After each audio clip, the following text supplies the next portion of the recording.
যীশু তাহাকে কহিলেন, শৃগালদের গর্ত আছে এবং আকাশের পক্ষীগণের বাসা আছে, কিন্তু মনুষ্যপুত্রের মস্তক রাখিবার স্থান নাই।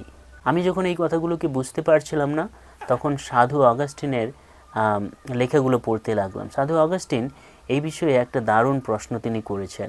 সাধু অগাস্টিন প্রশ্ন করছেন যে কোথায় প্রভুর মাথা রাখার ঠাঁই নেই, কোথায় প্রভুর মাথা রাখার ঠাঁই নেই।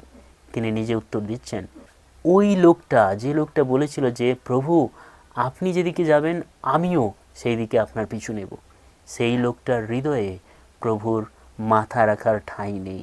ওই লোকটার হৃদয়ে শেয়ালদের গর্ত আছে, ওই লোকটার হৃদয়ে পাখিদের বাসা রয়েছে, কিন্তু ঈশ্বরের মাথা রাখার ঠাঁই নেই। আমরা যারা গ্রামে থাকি আমরা সকলেই শেয়ালের চরিত্রকে জানি।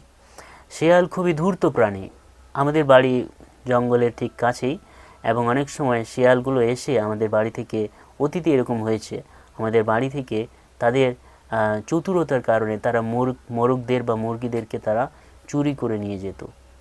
শেয়াল খুব ধূর্ত প্রাণী, না তাদেরকে না দেখলে আপনি বুঝতে পারবেন না। যখন বলা হচ্ছে যে, যখন প্রভু বলছেন যে শেয়ালদের গর্ত আছে, তখন প্রভু বোঝাতে চাইছেন যে ওই লোকটার হৃদয়ে ধূর্ততা রয়েছে। শেয়ালরা যেমন ধূর্ত, ঠিক তেমনি ওই লোকটাও ধূর্ত, তার মন সরল নয়।